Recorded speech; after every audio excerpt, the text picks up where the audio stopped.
Guess what, my 40 and up ladies? You don't have to necessarily work harder in the gym because you are no longer in your 20s. In the next few minutes, I'm going to lay out for you how, with the proper pre-workout strategy, your results can be just as good, if not better, than when we were in our 20s.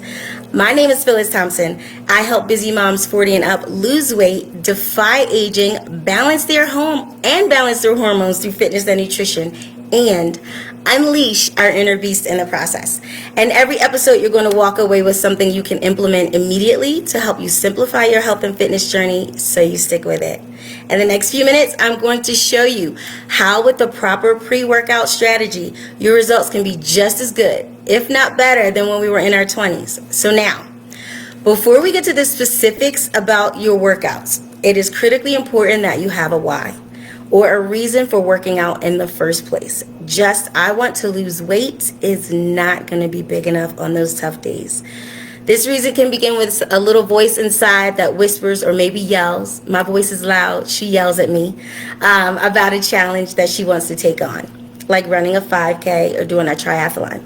That's really how I started. Well, back in 2014 when I got started in fitness, I started with 5Ks. And those were the things that sort of got me motivated going along. And then I started doing half marathons. I'm not done a marathon yet, but I plan to. And then I did a sprint triathlon. But having those goals, that big why, and working towards it every day is a really great way to stay focused and to give you a big reason other than I just want to lose weight.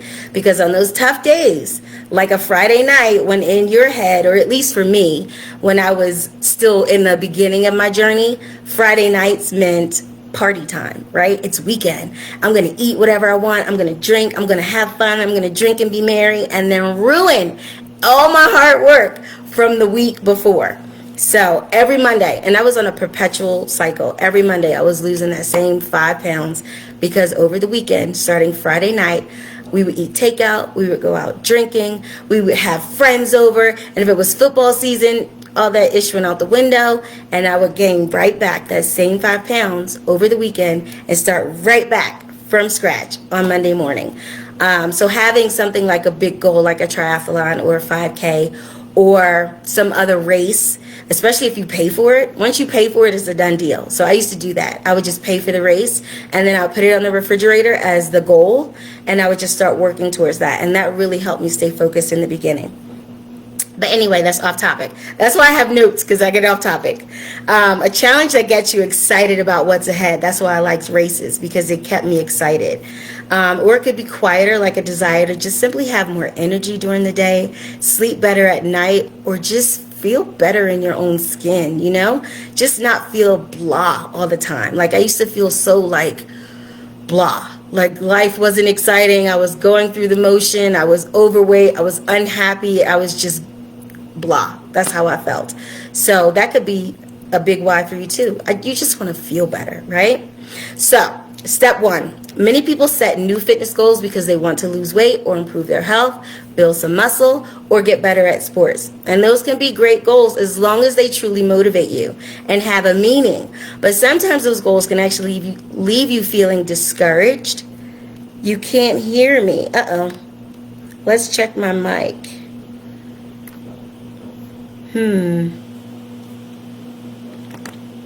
It says my mic is on. Uh-oh. Am I going to have to start it over? You know, Facebook gets on my nerves. Hold on. Let me see if I can fix the sound. Can anybody else hear me? Because maybe it's just one person.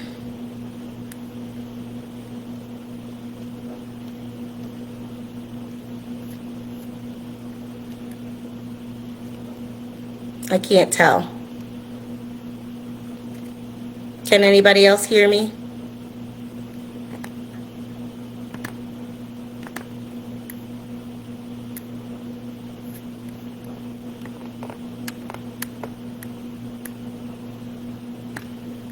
It's very low. Okay. Let's turn you up. How's that? Is that better?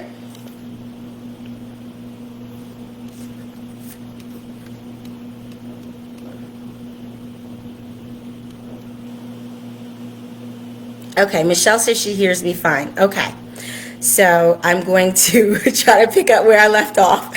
So step one, we were talking about people setting goals because they want to lose weight or improve their health, build some muscle, and get better at sports. But like I was saying, those can be great if they really motivate you and don't leave you feeling discouraged or frustrated or like giving up. Yes, okay, you can hear me. Okay, good.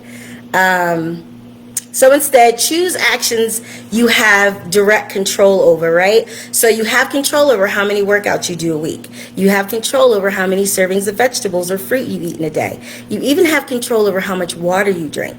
That's a big struggle for me too. Even being a trainer, it's a big struggle for me because I'm supposed to get in 4 liters of water, which is a hell of a lot of water. But I even have clients who struggle with it. So in the beginning, you just have to drink water intentionally, right? If that's a struggle, or if eating vegetables or getting a certain number of workouts is a struggle, you're going to have to intentionally do these things on purpose in the beginning until it becomes routine. So step 2, have a plan.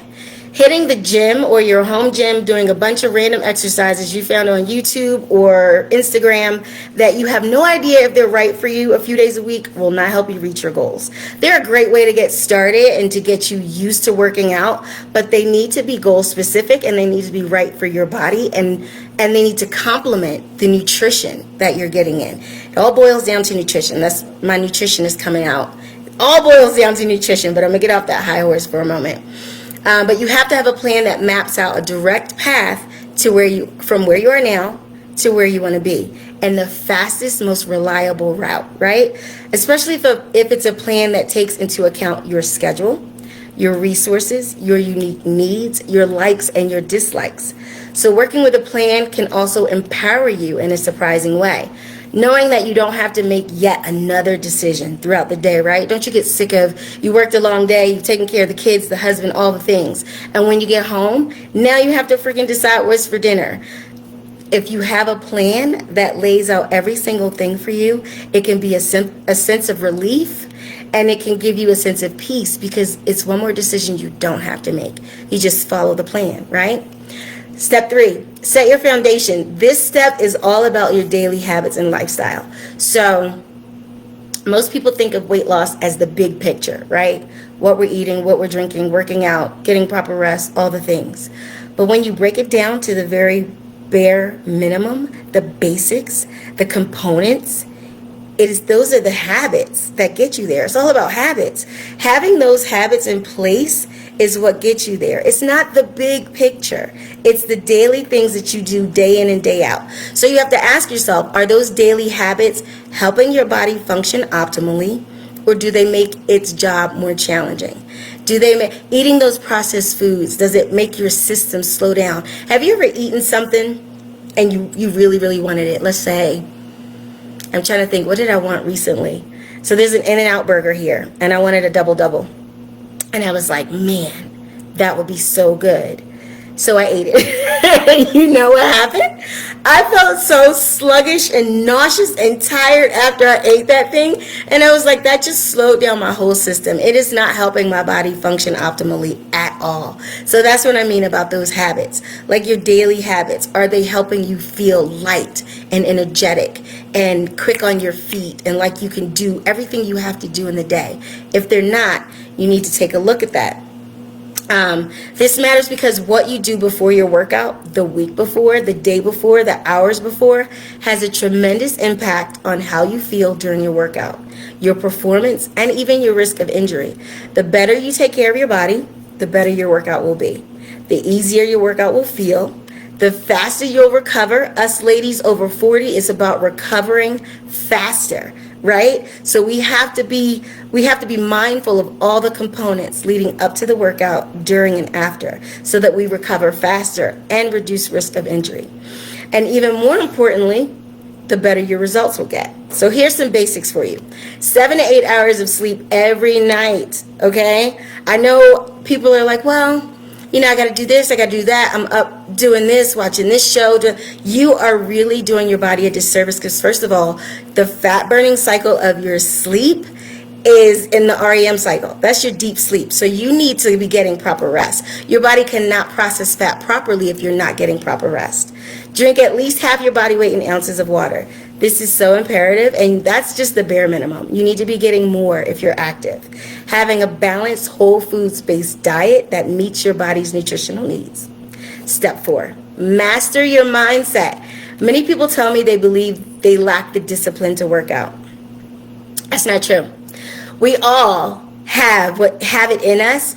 One person is not more disciplined than the other. What they've done is they've exercised that motivation muscle. So people that think that don't have the discipline, they just never have been taught that motivation is like a muscle. It takes effort to develop and it gets stronger. But if you keep working at it, for example, one of the things I like to tell my clients, so we try to put things in place, especially if they have a sweet tooth. We put things in place that can substitute that behavior so that they get used to not giving in, right?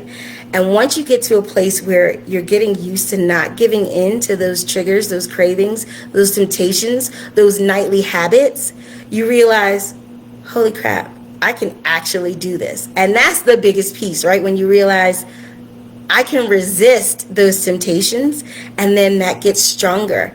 That's the motivation muscle. That's the discipline muscle. It gets stronger with practice. It gets easier and easier every single time. People that seem super disciplined, they just been practicing it longer. That's it. They're not more disciplined than you. They don't have more willpower than you. Don't ever believe that word. Willpower is not a real thing. It's about habits that you get used to over time, and the temptations and cravings and all those things that set you back get easier to walk away from. I got off on a tangent. Where was I? That's why I have notes, y'all. Anyway, so here's some ways to build motivation into your mindset. Surround yourself with positive, like-minded people. Sometimes it's hard if you have family members that are just not about that life, and you're about being healthy and living longer, and they're not about that. It can be hard, so you have to have other people in your life that are like-minded. So that's where joining an online group focused on fitness, like this one right here, will help. Watching motivational movies or videos. I love a good girl power movie, and it's only because I just love seeing a woman overcome. That's just in me, and sometimes it makes me stronger too, right? Because you can always pull something out of a girl power movie that can empower you to be your best or to function at your best, right? Read or listen to motivational or self-development books. My favorite right now is Woman Evolve by Sarah Jakes Roberts. I love Sarah Jakes Roberts. First of all, she keeps it real. She don't sugarcoat anything for anybody, but she speaks to you in a way in her books and her podcasts and even her YouTube videos that you always can identify with something she's talking about. So I love that about her. I love also that she's a teenage mother that overcame and became something greater and is living out her purpose and didn't let that setback stop her, because I'm a teenage mother as well. So things like that really I find to be empowering. So I always look for something like that to listen to or read. And you can work with a coach that can help you uncover your inner motivation. A lot of times we think we want to get on a health and fitness journey for weight loss. But when you start to talk to someone and you dig deeper, it's way deeper than weight loss. It's usually about feelings of feeling adequate or good enough, or it could be about your spouse or some childhood issues you have. It's always deeper. Weight gain is just a symptom of something deeper, and a coach can help you uncover that. Step 5, fuel your workouts. This is even more important for us ladies 40 and up. Not properly fueling for our workouts, it beats our bodies up. It causes inflammation. It stresses them out, and that is not good for our hormones. It will send us all over the place, and it'll leave us feeling overly tired and worn out, and like, why do we even bother? And that is the last thing we want. One of the top questions I get asked as a trainer is what and when to eat before you work out. So in a nutshell, to get the most out of your training sessions, you want to eat a regular meal. Proteins, carbs, healthy fats, 2 to 3 hours before you exercise. I usually stick to about an hour and a half to 2 hours. Sometimes even an hour. If it's an hour, I'll do something lighter before my workout, because I notice the difference in how amazing that workout is. Carbs are so important, ladies, for your workout sessions in the form of glycogen. They are your muscles' main source of energy during a short or a high intensity workout. Protein also plays a key role because it aids in performance, muscle growth, recovery, and not to mention overall strength and lean body mass improvements. When you're not getting enough protein, you're doing your body a disservice. It's good for energy. It helps build lean muscle. It helps you feel fuller longer. It is, I don't want to say it's the most important macronutrient, but it's pretty damn high up there. Fat is your body's main source of fuel in a longer and low intensity workout. And for us ladies 40 and up, fat is what healthy fats, right, is what our hormones need to function properly.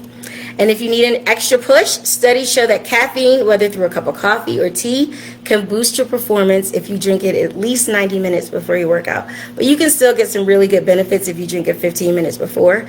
I used to get like a double espresso. They call it a doppio at Starbucks, like 30 minutes before my workout. But I have a caffeine sensitivity, which I learned the hard way. If I have caffeine after 3, I can't sleep. So I no longer do that. But it can be a really, really effective pre-workout. And it's going to be cleaner than some of those powdered things that you buy at the stores. So just do your research when it comes to pre-workouts if you need them. But you can still get some benefits, like I said, if you drink that caffeine 15 minutes before you exercise. And I know that was a lot. That was a lot to digest. So what I did was I created a free pre-workout handbook with all of these tips in there and more information about stuff like fasted cardio, supplementation advice for us ladies over 40. There's information in there about, turmeric, because turmeric is great for our joints. At one point I was starting to feel inflammation in my pinky. I guess it's early onset arthritis. I don't know. But I don't have it anymore, which is weird. But I started supplementing with turmeric, which you can just buy as a spice at the grocery store. And that can help if it's not severe. You know, if it's more severe, you may need to see your doctor. But anyway, so if you want that free ebook, just let me know. Drop a hand raise emoji in the comments and I'll drop the link for it. Like I said, it's free. It's all pre-workout information, fasted cardio, what to eat, how soon to eat before you work out, things like that. Supplementation advice for us ladies over 40 so that we thrive and can still have amazing workouts like we did in our 20s. And that's really all I've got for you tonight. Thank you for watching. Until next time. Ciao.